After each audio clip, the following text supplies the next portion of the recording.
नमस्कार। 10th class का बहुत ईजी सम जरा ध्यान से समझेंगे, कर पाएंगे आप। A sum of rupees 700 is to be given 7 cash prizes to students of a class for their overall academic performance. If each prize is rupees 20 less than its preceding size, find the value of each prizes. Easy सा है, 700 रुपए हैं और इन 700 रुपए को ही 7 बंदों में बांटना है।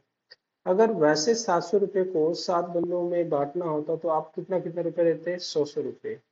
लेकिन आप यहाँ पे इनाम दे रहे हैं। एक नंबर से 1 से 7 नंबर तक जिन बच्चों ने पोजीशन होल्ड की है तो सबको एक जैसा तो दे नहीं सकते, है ना। इसीलिए क्या नियम बनाया गया है कि जो पहले नंबर वाला पाएगा सबसे महंगा प्राइस, उसके दूसरे वाला उससे थोड़ा कम कम कम। इस तरीके से प्राइजेस का डिस्ट्रीब्यूशन किया गया है। ये बात समझ में आ गई। कह रहा है कि हर एक प्राइस कितने रुपए का था ये बताना है। तो बहुत इजी है सर। हम मान लेते हैं let the amount of prize given to the first student. क्या बोला हमने, amount, let the amount of prize given to the first student. पहले बच्चे को कितना प्राइस दिया आपने, ₹X, ठीक है जी। फर्स्ट को मिला ₹X, है ना। सेकंड को कितना मिलेगा, 20 रुपए कम, तो आप करेंगे ₹X माइनस 20। थर्ड को कितना प्राइस देंगे जी, हम करेंगे X माइनस 20 जितना दूसरे वाले को मिला है उसमें 20 और कम मिलेगा। कितना मिलेगा, 20 और कम। यहाँ तक दूसरे वाले का प्राइस है, इसमें 20 और कम कर दीजिए। समझ में आ गई बात। तो ये क्या हो जाएगा, X माइनस 40 हो जाएगा आपका X माइनस 40। इसी तरीके से तीसरे वाले को कम कर दीजिए। तीसरे का तो हो गया, फोर्थ वाले का कितना मिलेगा, इसको मिलेगा X माइनस 60। अब कर लेंगे, ठीक है जी। नाउ ये आपका एक सीरीज हो गया। अब आपको निकालना है कि टोटल जो S7 सारा पैसा मिला के कितना मिलेगा। तो हम डायरेक्ट फॉर्मूला करते हैं।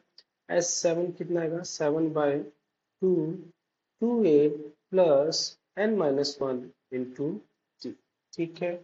यहाँ पे हमें डी निकालने की भी जरूरत पड़ेगी। तो डी आप कैसे निकालते हैं, सेकेंड टर्म जो होती है, कौन सी है यहाँ पे, सेकेंड टर्म। सेकेंड टर्म में से फर्स्ट टर्म को हम क्या कर देंगे, माइनस कर देंगे। सेकेंड टर्म ये है X माइनस 20, इसमें से फर्स्ट टर्म माइनस कर दीजिए। तो ये X माइनस 20 में से हम माइनस कर रहे हैं X।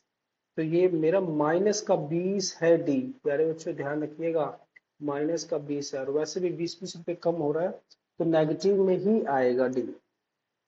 Now the values, S7 700 को डिस्ट्रीब्यूट करना है 7/2 2 इंटू ए था X plus n-1 into D. Number of students कितने हैं, 7, तो 6 इंटू डी कितना आ जाएगा, माइनस का 20 और इसको हम क्या कर देंगे 100। ये कंसेप्ट समझ में आया क्या प्यारे बच्चों। सर 6 कहाँ से आएगा, 7 माइनस 1 करोगे तो क्या आएगा, 6 ही तो आएगा। और डी क्या है, कॉमन डिफरेंस क्या आ रहा था, माइनस 20 रुपये। 20 रुपये से क्या हो रहा था, वो कम हो रहा था, है ना। तो ये यहाँ पे ले जाइए, तो 700 इंटू 2 बाय में क्या आ जाएगा 7। यहाँ पे क्या आ जाएगा आपका 2x रह जाएगा और माइनस का 120, इतना ही होगा। आ रहा है कि नहीं आ रहा है, इजी है, आएगा कि नहीं। ये हो जाएगा आपका, कट करेंगे तो ऊपर रह जाएगा 200 is equal to 2x minus में 120। 2x अपनी जगह पे ही रह जाएगा और ये इधर आएगा तो ये क्या हो जाएगा 320, यही होगा। अब इसको जब आप डिलीट करोगे तो 2 1 जा 2 2 6 एंड 12, ये आ गया आपका x जो है that is 160 rupees. x is equal to ₹160, यानी पहला जो स्टूडेंट है फर्स्ट प्राइज वाले को 160 रुपया देंगे, उससे कम देंगे 140 120, फिर 100, फिर कितना दोगे भाई 80, फिर और 20 कम कर दो 60 और लास्ट वाले पे 40। 7 बच्चे हो गए, 1 2 3 4 5 6 7। इस तरीके से आप हर एक बच्चे को यहाँ रुपीज लिख दीजिएगा, और इतना पैसा आप डिस्ट्रीब्यूट करो। तो आसान सा सम था, कीजिए, समझिए और